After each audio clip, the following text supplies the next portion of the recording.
Hi, welcome back everyone, and this session is about admissibility of confession. So admission comes under relevancy of fact, and admission is discussed in section 17 to section 30, and section 24 to section 30 discuss about confession. So that is to say, confession comes under admission. So the difference between admission and confession. Admission is not a conclusive proof, whereas confession, confession is a conclusive proof. All admissions are not confessions, but all confessions are admissions. Admissions are usually made in civil cases, whereas confessions are made in criminal cases only. Admissions can be made on behalf of another, whereas confession must be made by the accused himself. Now, admissions act against the one on whose behalf it is making it. Confession acts against the person made. Now, confession is an admission made by a person who is charged with the crime. It is otherwise known as self-serving statement in criminal cases. So, confession is also known as self-serving statement in criminal cases. The accused may give confessional statement as regards facts constituting the offense. The confessions made in court or before the magistrate are judicial confessions. The following are the essential elements of confession. The first one, there must be a statement either written or by words of mouth or by signs and gestures. And the second one, the statement must either in terms of admit the offense or substantially admit all the facts which constitute the offense. A confession must be always whole or absolute. There cannot be a confession of the commission of half of an offense and denial of the other half. Simply put, confession is always an admission. The statement should be such that it should amount to the acceptance of the guilt. Confession is a direct knowledge of guilt. Now we have a relevant case law here, that is Ajay Singh versus State of Maharashtra 2007. Once again, Ajay Singh versus State of Maharashtra 2007. In this case, the court held communication to another is not an essential component to constitute a statement. An accused might have been overheard muttering to himself or saying to his wife or any other person in confidence. He might also keep a note in writing.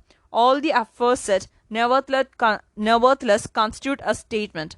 If such statement is an admission of guilt, it could amount to confession whether or not it is communicated to another. So once again, it is a very important case law with respect to confession, and that is Ajay Singh versus State of Maharashtra that came in 2007. In this case, the court held communication to another is not an essential component to constitute a statement. An accused might have been overheard muttering to himself or saying to his wife or any other person in confidence. He might also keep a note in writing. All the aforesaid nevertheless constitute a statement. If such statement is an admission of guilt, it would amount to a confession whether or not it is communicated to another. So there are two kinds of confession. One is a judicial confession and the other one extrajudicial confession. Judicial confession. Judicial confession is made before the judicial officers like magistrates or judges. It must be made in legal proceeding. The judicial confession involves a direct knowledge of guilt before the judicial officer. The confession must be voluntary. A confessional statement must be recorded by the judicial officer according to CRPC.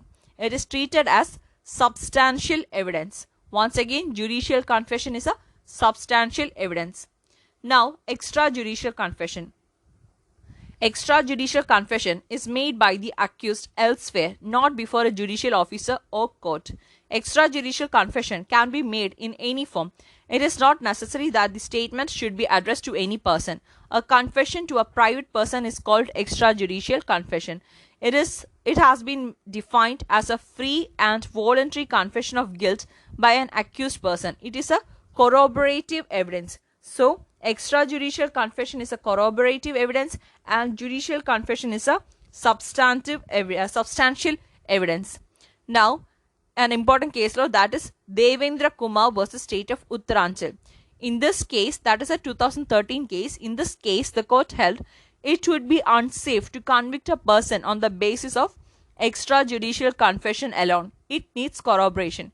So in Devendra Kumar versus State of Uttaranchal 2013, the court held it would be unsafe to convict a person on the basis of extrajudicial confession alone. It needs corroboration. The extrajudicial confession has to be tested on the touchstone of the following questions. 1. Whether the confession was made voluntarily or was obtained by coercion, inducement or promise of favor. And the second one, whether the evidence relating to extrajudicial confession was reliable. If a confession is free from any defect, it is called voluntary. If a confession is caused by inducement, threat or promise, it is said to be involuntary. Involuntary confessions are not admissible. Another case law, that is Palvinder Kaur versus State of Punjab 1952. Palvinder Kaur versus State of Punjab 1952. In this case, the court held confession must be admitted as a whole or rejected as a whole. The court cannot accept the inculpatory part and reject the exculpatory part. If the confession is satisfactorily genuine, deliberate and also voluntary, it could be the basis of conviction.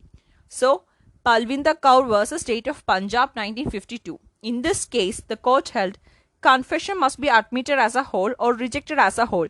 The court cannot accept the inculpatory part and reject the exculpatory part. If the confession is satisfactorily genuine, deliberate and also voluntary, it could be the basis of conviction. The presence of the magistrate enables the accused to make free and voluntary confession. The accused has an opportunity to make a confession without any fear of police. Now we have a case law here, that is Sitaram versus State of UP 1966. Sitaram versus State of UP 1966. The accused was convicted for murder of his wife. One of the items of evidence was the confessional letter written by the accused. The letter read as follows: My dear Daroga ji, I have myself committed the murder of my wife Srimati Sindora Rani. Nobody else perpetrated this crime. I would appear myself after 20 or 25 days and then will state everything.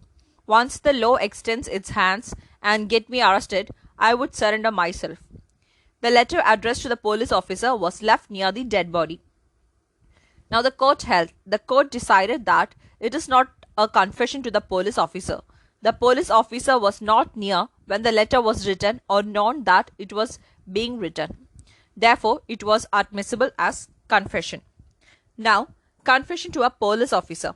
A confession made by the accused is not admissible in evidence when it is made to the police officer. It is treated as false and untrustworthy.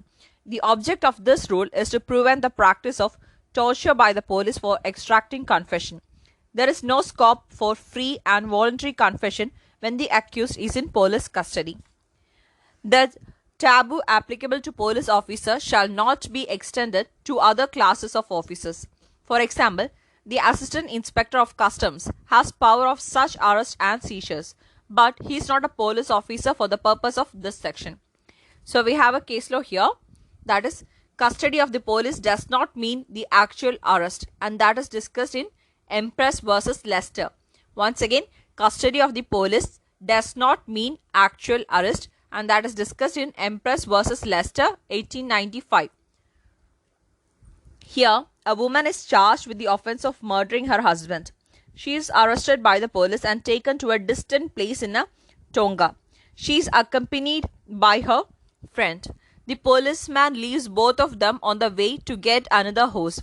The accused makes a confession to her friend during that interval.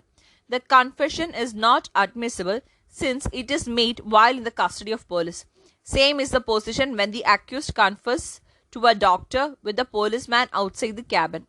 So, when under police custody and a confession made to the doctor when the policeman is standing outside the cabin, both are not made admissible as confession, and these are discussed in Empress versus Leicester 1895. Now in another case law, that is State of Andhra Pradesh versus Gangula Satyamurthy. State of Andhra Pradesh versus Gangula Satyamurthy 1997. Here, a student used to visit the house of her neighbor for watching television program. She dropped in the house one day while returning from her grandparents' house. The neighbor forcefully had sexual intercourse and strangulated the girl to death. The neighbor later admitted the guilt in the presence of neighbors. The confession was subsequently put in black and white before the police.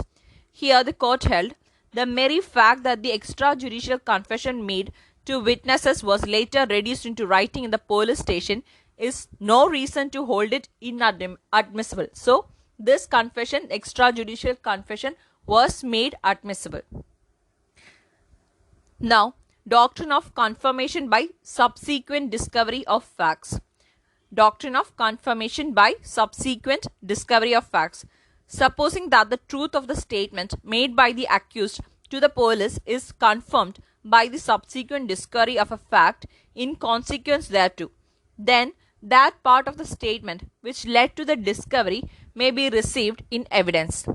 This is the exception contained in section 27 of the Evidence Act, which incorporates the doctrine of confirmation by subsequent discovery of facts. So, doctrine of confirmation by subsequent discovery of facts is discussed in section 27 of Indian Evidence Act. If a confession of the accused to the police officer is supported by the discovery of a fact, it is presumed to be true. The following conditions are necessary.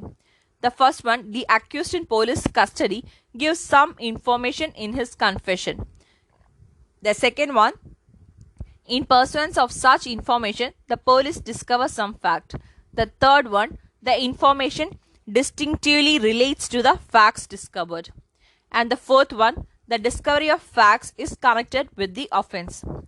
Now, we have a case law here that is Pullukuri Kottayya versus King Emperor, and this is one of the important case law. Pullukuri Kottayya versus King Emperor, 1947. The accused was charged with the offense of rioting with murder. The accused in his confession to the police stated, "I stabbed Shivayya with a spear. I hid the spear in the yard in my village. I will show you the place." The police recovered the spear. Now, court held the first part of the confession was not admissible as it spoke of the guilt of the accused. The second part of the confession was admissible as it related to the discovery of facts. So, here the discovery of facts, the confession of the accused which led to the discovery of facts was made admissible. Now, admissibility of dying declaration. That is evidentiary value of dying declaration. As a general rule, hearsay evidence is not admissible because it is not made on oath and its veracity cannot be tested by cross-examination. However, the dying declaration is an exception to the general rule. The evidentiary value of the dying declaration will vary according to the circumstances of a particular case. Generally, the person cannot be convicted only on the basis of a dying declaration without further corroboration, because the person who made the statement might be mentally in a state of confusion and physically weak. Now, we have a case law here, and the case law is Gaman Bhai Lallu Bhai Patel versus State of Gujarat 2003. Gaman Bhai Lallu Bhai Patel versus State of Gujarat 2003. So, neighbors heard cries from the house of one Lallu Bhai and rushed to the spot. They saw that Sharada had fallen on the ground with burns all over the body. She told them that her in-laws and her husband's brother sprinkled kerosene and set her on fire. The statement was recorded by the Sarpanch of the village. She also stated the same to the doctor when taken to the hospital. She, however, died before the police came to record the declaration. The accused were convicted for murder and sentenced to life imprisonment. The Supreme Court was satisfied about the truthfulness of the dying declaration and dismissed the appeals filed by the accused. So, what the court held here is, the first one, it cannot be said that the dying declaration is a weaker evidence than any other piece of evidence. Second, it cannot be said that dying declaration cannot form the basis of conviction without corroboration. Third, a declaration which is recorded by the magistrate should be in a proper form. Then the fourth one, the value of dying declaration will depend on the facts and circumstance of each case. And the fifth one, the conviction can be based on dying declaration provided it is reliable and does not suffer from inherent improbability. So these were discussed in Gamanbhai Lallubhai Patel versus State of Gujarat 2003. In another case, that is Radhe Shyam versus State of UP 2002. Radhe Shyam versus State of UP 2002.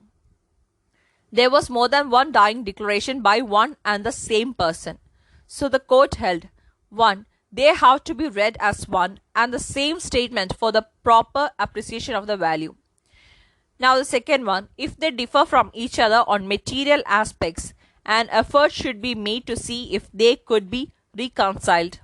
And third one, if no assumption could explain the difference, the statements might become unworthy of credit. So this was discussed in Radhe Shyam versus State of UP 2002. Now another case, that is Lakshmi versus Om Prakash 2001. Lakshmi versus Om Prakash 2001. Here the court held it is as if the maker of the dying declaration was present in the court making a statement. The only difference is that declaration is not a statement on oath and the maker cannot be subjected to cross-examination. If in a given case a particular dying declaration suffers from any infirmities, the court may, as a rule of prudence, look for corroboration. If the infirmities prick the conscience of the court, the same shall be refused to be accepted on the basis of conviction. So in Lakshmi versus Om Prakash 2001, the court held it is as if the maker of the dying declaration was present in the court making a statement. The only difference is that the declaration is not a statement on oath and the maker cannot be subjected to cross-examination. If in a given case a particular dying declaration suffers from any infirmities, the court may as a rule of prudence look for the corroboration. If the infirmities prick the conscience of the court, the same shall be refused to be accepted on the basis of conviction. Now, the next is admissibility of other relevant statements. So far we discussed admissibility of confession. Now, admissibility of other relevant statements. Now, retracted confession. So, the accused may sometimes after making the confession retract or withdraw it. Sometimes the accused after making the confession would plead not guilty. It is a denial by implication of the truth and voluntariness of the confession. The same is called a retracted confession. So, the confession, after the confession is made, the accused would plead not guilty, and this is a denial by implication of the truth and voluntariness of the confession, and this is called retracted confession. The mere fact the accused subsequently retracted his confession is not a good reason enough to believe that the confession is false. The confession is legally admissible so long as there is no proof that it was made under threat or promise. The court insists on independent evidence to corroborate the confession in order to eliminate suspicion. Now we have a case law here with respect to retracted confession, that is Subramanya Gaunda versus State of Madras. Subramanya Gaunda versus State of Madras 1958. And here court held there can be no absolute rule of law that a retracted confession cannot be acted upon without material corroboration. But as a matter of practice and caution, which has sanctified itself into a rule of law, a retracted confession cannot be made solely the basis of conviction unless it is corroborated. And section 26 reads as follows, that is, no confession made by any person whilst he is in the custody of a police officer, unless it be made in the immediate presence of magistrate, shall be proved as against such person. So this is the protection from confession to police officer that is discussed in section 26. Now we have a case law, that is State of Assam versus Anupam Das 2008. State of Assam versus Anupam Das 2008. Here the court held even a retracted confession could form the basis of conviction, but such a confession is required to be corroborated. The word custody does not mean that there should be a formal arrest. It is sufficient if the police is capable of curtailing the liberty of the person. So once again, the word custody does not mean that there should be a formal arrest. It is sufficient if the police is capable of curtailing the liberty of the person. If the confession is made in the immediate presence of the magistrate, it becomes relevant. The presence of the magistrate secures the free and voluntary nature of the confession. Now, section 27. Only so much of the information given by the accused as is distinctly related to the fact discovered can be received in evidence. Distinctly means directly or clearly or unmistakably. So this was already discussed that with the respect to discovery of fact, if the police with respect to confession made to a police officer, if the police officers can discover some relevant fact, that part of the confession is made admissible, and the earlier part or anything other than the that led to the discovery of fact cannot be made admissible if the confession is made to the police officer.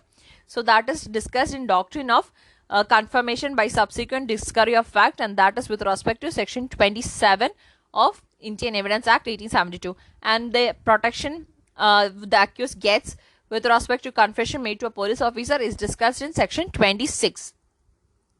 Now we have a case law, that is Reg versus Jora Hasji. That is here the accused said, "You will find a stick in the place mentioned by me. I killed Rama with it."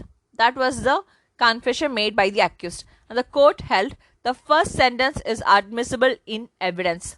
That is, "You will find a stick in the place mentioned by me." That is admissible. And the second sentence is not admissible. The second sentence is, "I killed Rama with it." That is not admissible. The killing has to be proved by other evidence.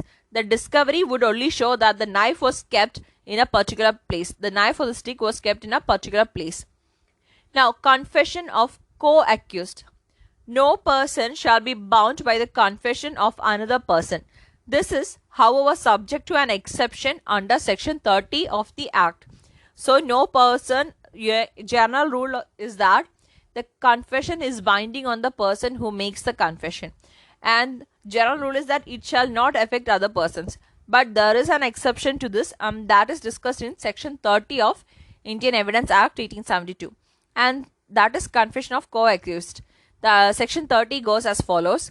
When more persons than one are being tried jointly for the same offence, and a confession made by one of such persons affecting himself and some other of such persons is proved, the court may take into consideration such confession against such other persons as well as against the person who makes such confession.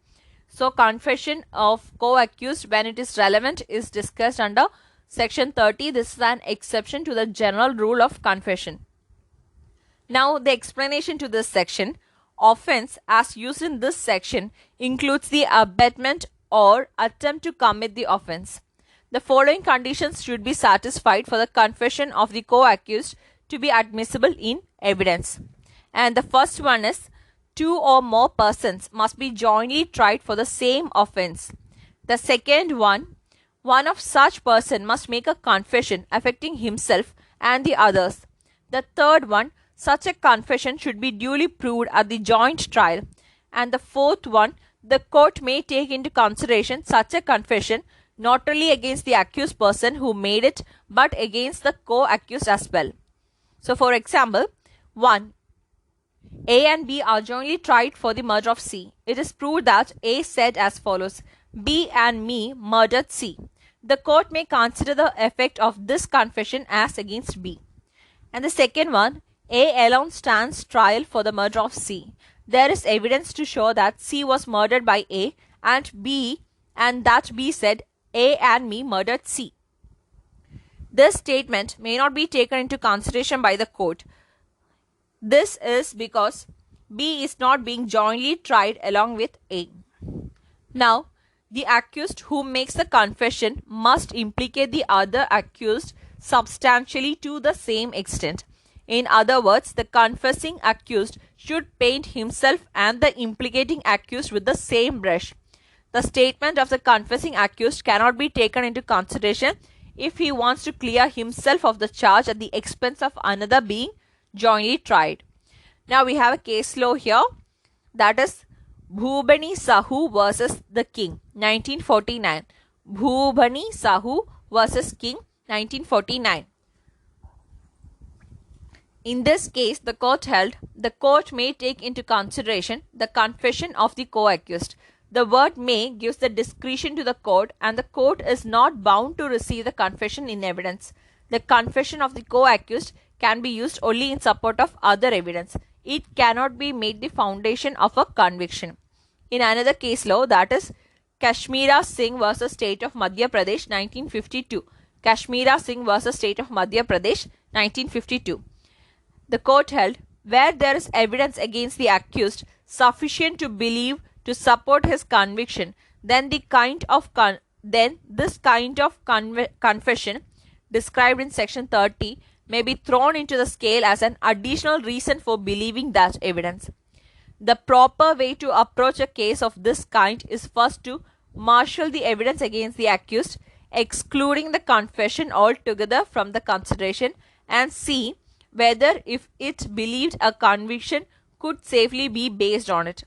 If it is capable of belief independently of the confession, then of course it is not necessary to call the confession in aid, but case may arise where the judge is not prepared to act on other evidence as it stands, even though if believed it would be sufficient to sustain a conviction.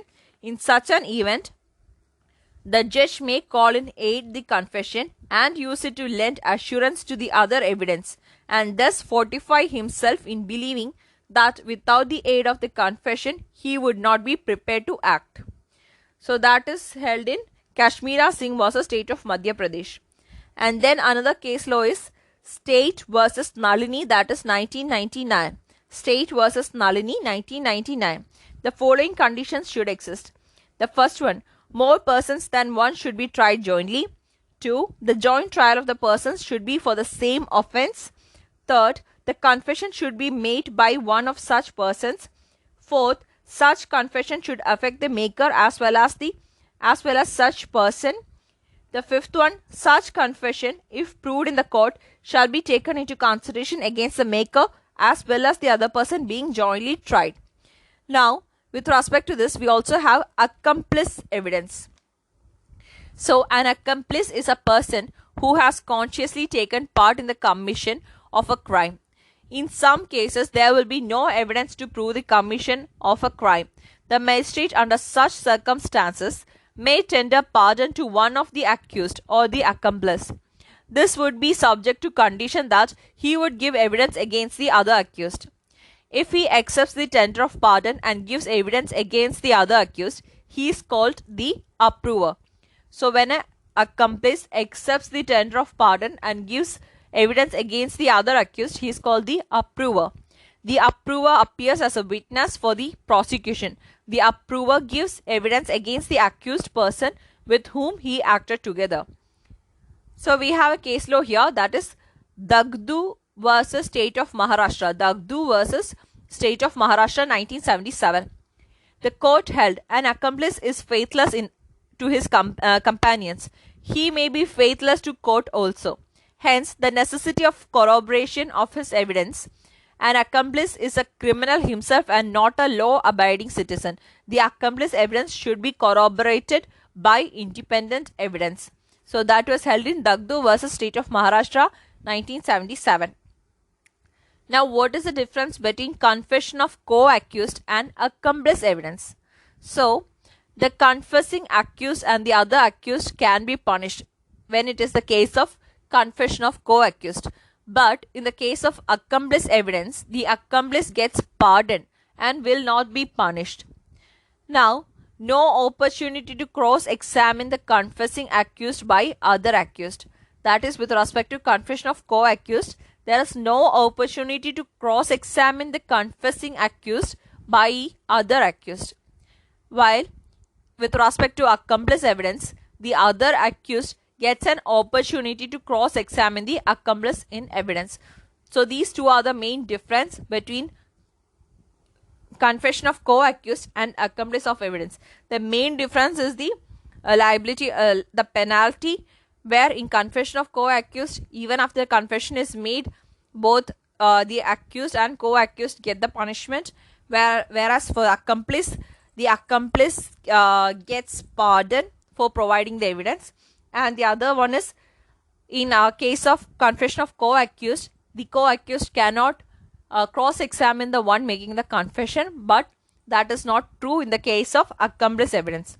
So, with respect to admissibility of confession, the case laws we discussed are Ajay Singh versus State of Maharashtra 2007, Devendra Kumar versus State of UP 2013, Palvinder Kaur versus State of Punjab 1952, Sitaram versus State of UP 1966, Empress versus Leicester 1895, State of AP versus Gangula Satyamurthy 1997, then Pullukuri Kottayya versus King Emperor 1947, Gamanbhai Lallubhai Patel versus State of Gujarat 2003, Radheshyam versus State of UP 2002, Lakshmi versus Om Prakash 2001, Subramanya Gaunda versus State of Madras 1958, State of Assam versus Anupam Das 2008, Raj versus Jora Hasji, Raj versus Jora Hasji, Bhubani Sahu versus the King 1949,